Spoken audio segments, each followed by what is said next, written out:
ಹುಬ್ಬಳ್ಳಿಯಲ್ಲಿ ಬಡ ಮಕ್ಕಳ ಔಷಧಿ ರಸ್ತೆ ಮತ್ತು ಕಸದ ಪಾಲಾಗ್ತಿದೆ.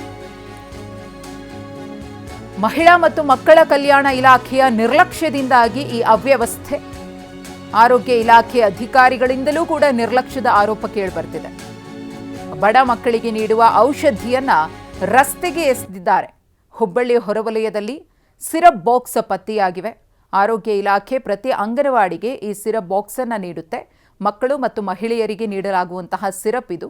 ಹೊಸ ಔಷಧಿ ಬಾಟಲ್ಗಳು ಬಳಕೆಯಾಗದೆ ತಂದು ತಿಪ್ಪೆಗೆ ಹಾಕಿದ್ದಾರೆ. ಗಮನಿಸ್ತಾ ಇದ್ದೀರಿ ಯಾವ ಕಾರಣಕ್ಕೋಸ್ಕರ ಈ ರೀತಿ ತಿಪ್ಪೆಗೆ ಬಿಸಾಡಿದ್ದಾರೆ, ಯಾರ ನಿರ್ಲಕ್ಷ್ಯ, ಯಾರು ಹೇಳಿದ್ದು, ಇದೆಲ್ಲದರ ಬಗ್ಗೆ ಇನ್ನಷ್ಟೇ ಮಾಹಿತಿ ಗೊತ್ತಾಗಬೇಕಿದೆ. ಯಾವುದು ಕೂಡ ಎಕ್ಸ್ಪೈರಿ ಆಗಿರೋದಲ್ಲ, ಇನ್ನೂ ಕೂಡ ಹೊಸ ಔಷಧಿ ಬಾಟಲ್ಗಳು ಅನ್ನೋದು ಪರಿಶೀಲನೆ ಮಾಡಿದಂತಹ ಸಂದರ್ಭದಲ್ಲಿ ಗೊತ್ತಾಗಿದೆ. ಪ್ರತಿ ಅಂಗನವಾಡಿಗೆ ಆರೋಗ್ಯ ಇಲಾಖೆಯಿಂದ ಸರಬರಾಜು ಆಗುವಂತಹ ಔಷಧಿ ಸಿರಪ್ ಬಾಟಲ್ಗಳು ಅದೆಲ್ಲವನ್ನ ತಂದು ಈ ರೀತಿ ತಿಪ್ಪೆಗುಂಡಿಗೆ ಸುರಿದಿದ್ದಾರಲ್ಲ, ಯಾಕೆ ಅನ್ನೋದೇ ಇನ್ನೂ ಕೂಡ ಅರ್ಥ ಆಗ್ತಿಲ್ಲ.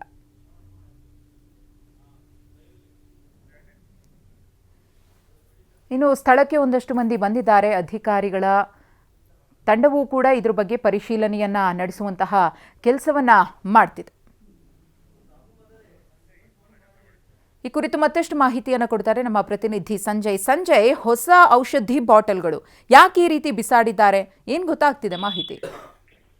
ಮತ್ತು ಇವೆಲ್ಲವೂ ಕೂಡ ಗರ್ಭಿಣಿ ಮಹಿಳೆಯರು ಮತ್ತು ಮಕ್ಕಳಿಗೆ ಸರ್ಕಾರದ ವತಿಯಿಂದ ಉಚಿತವಾಗಿ ನೀಡಲಿಕ್ಕೆ ಕೊಟ್ಟಂತಹ ಔಷಧಿ ಬಾಟಲ್ಗಳು ಅಥವಾ ಇವೆಲ್ಲವೂ ಕೂಡ ಕಸದ ರಾಶಿ ಪಾಲಾಗಿರೋದು. ಹುಬ್ಬಳ್ಳಿ ನಗರದ ಹೊರವಲ್ಲಿರ್ತಕ್ಕಂಥ ರಾಷ್ಟ್ರೀಯ ಹೆದ್ದಾರಿ ಬಳಿ ಇವೆಲ್ಲವೂ ಕೂಡ ಕಸದ ರಾಶಿಯಲ್ಲಿ ಪತ್ತೆಯಾಗಿರುವಂತದ್ದು. ಆದ್ರೆ ಇವನ್ನ ಯಾರು ಎಸೆದ್ರು, ಯಾವ ಕಾರಣಕ್ಕೋಸ್ಕರ ಎಸೆದ್ರು ಅನ್ನೋದ್ರ ಬಗ್ಗೆ ಇನ್ನೂ ಕೂಡ ಸ್ಪಷ್ಟವಾಗಿ ಮಾಹಿತಿ ಸಿಗ್ತಾ ಇಲ್ಲ.